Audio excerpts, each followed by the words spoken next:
Không về đón lâu lắm luôn á. Có thằng cháu nhỏ nó mê dữ lắm.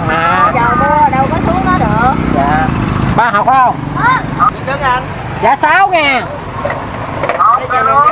Dạ chào em cái có liền. Con mấy tiếng? 6 tiếng rồi chào chú cái có liền.